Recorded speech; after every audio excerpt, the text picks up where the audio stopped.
Terima kasih saudara, Anda masih bersama Liputan 6 Daerah Jawa Timur.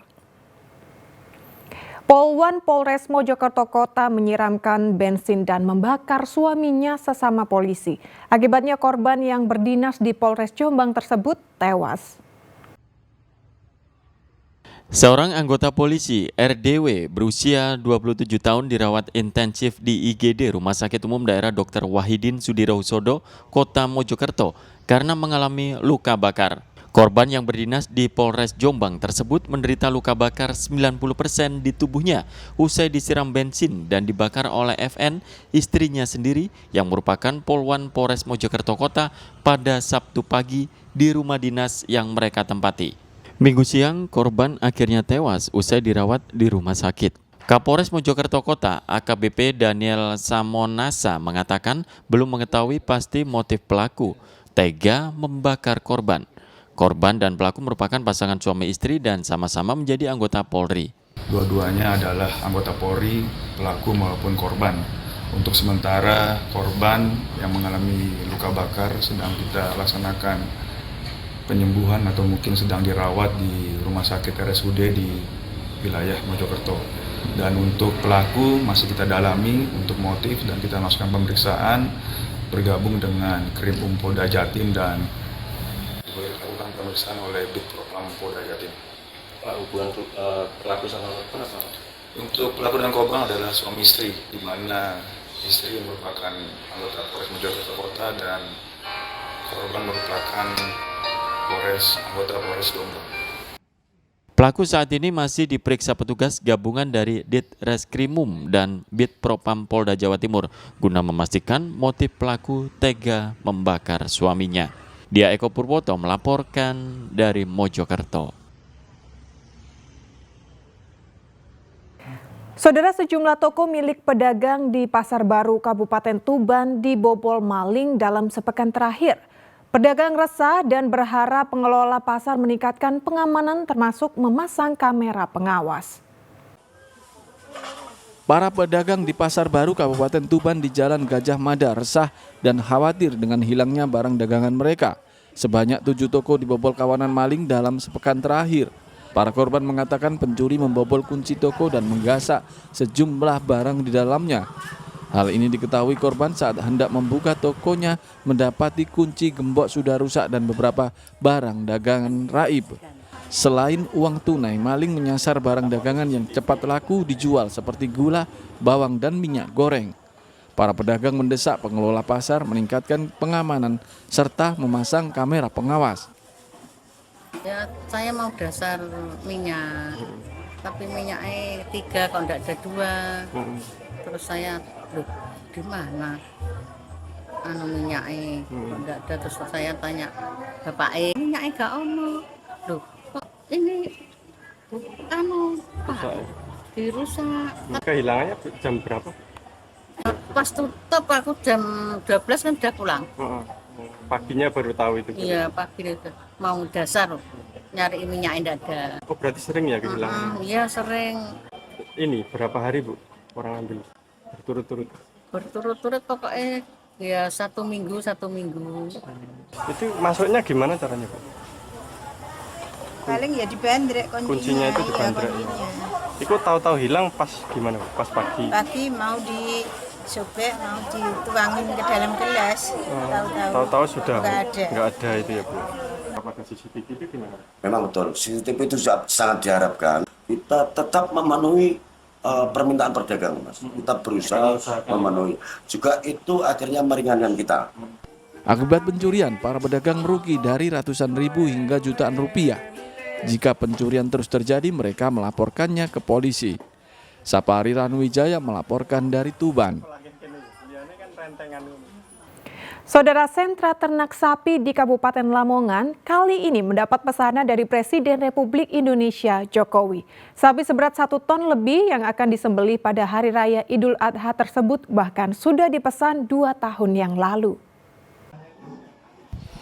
Sapi pesanan Presiden Jokowi berada di sentra ternak sapi milik Teguh, warga desa Taker Harjo, Kecamatan Solokuro, Lamongan. Sapi jenis PO peranakan Onggole dengan berat 1 ton ini dengan harga 90 juta rupiah sudah dipesan 2 tahun lalu oleh Presiden Jokowi dan akan menjadi sapi kurban pada 17 Juni 2024. Menurut Teguh, sapi Presiden Jokowi akan dikirim H-1 dan akan disembelih di Masjid Agung Surabaya. Pengiriman ini sapi. Amin satu. Gimana? Insya Allah ke Masjid Agung. Sementara itu, PJ Gubernur Jawa Timur Adi Karyono meninjau peternakan sapi di Lamongan. Pihaknya bangga karena peternak lokal di Jawa Timur bisa menghasilkan sapi unggulan yang dipesan oleh Presiden. Juga kita punya regulasi terkait dengan bagaimana hewan kurban dan juga surat edaran untuk terkait dengan penyakit kuku dan mulut dan juga ada penyakit LSD. Nah ini karena memang harus menjamin ya bahwa seluruh hewan ternak yang akan dijadikan kurban harus sehat dan terbebas dari penyakit, maka dari peternakan juga sudah melakukan antisipasi, pemeriksaan, laboratorium dan sebagainya. Untuk menjaga kualitas kesehatan hewan, pemerintah Provinsi Jawa Timur akan mengirim dokter hewan ke seluruh rumah pemotongan hewan atau RPH untuk melakukan pemeriksaan antemortem atau pemeriksaan hewan sebelum disembelih. Saparin Wijaya melaporkan dari Lamongan. Saudara, menu sate gulai identik dengan daging kambing. Namun di Mojowarno, Jombang ada warung sate gulai legendaris daging sapi yang empuk. Warung sate gulai ini setiap hari menghabiskan hingga 5.000 tusuk sate. Seperti apa kenikmatannya? Berikut liputannya untuk Anda.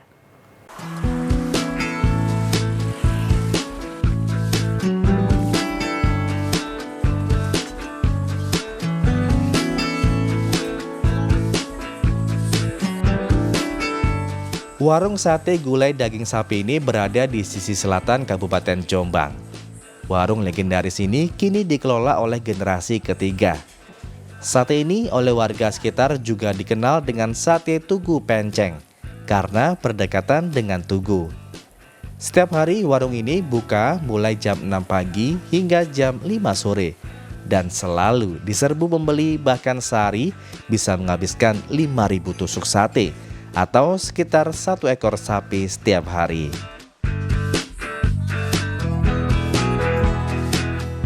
Cita rasa sate gulai sapi ini berbeda dengan yang lainnya.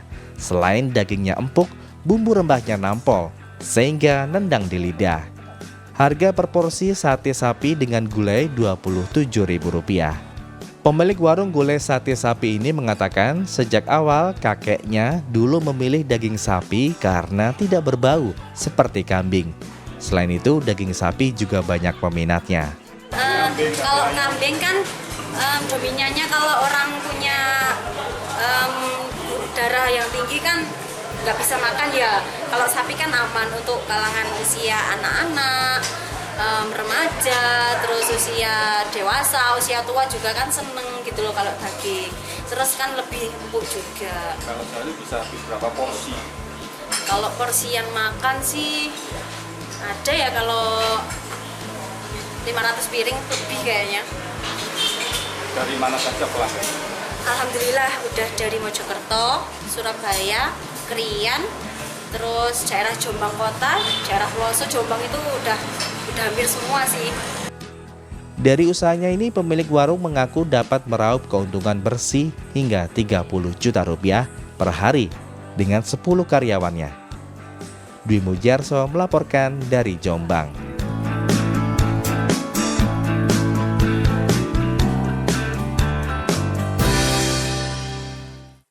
Ya, saudara, informasi tadi sekaligus menjadi akhir perjumpaan kita dalam Liputan 6 Jawa Timur kali ini. Atas nama seluruh kru yang bertugas, saya Madari Sasmita mengucapkan terima kasih atas perhatian Anda. Selamat beraktivitas dan salam SCTV.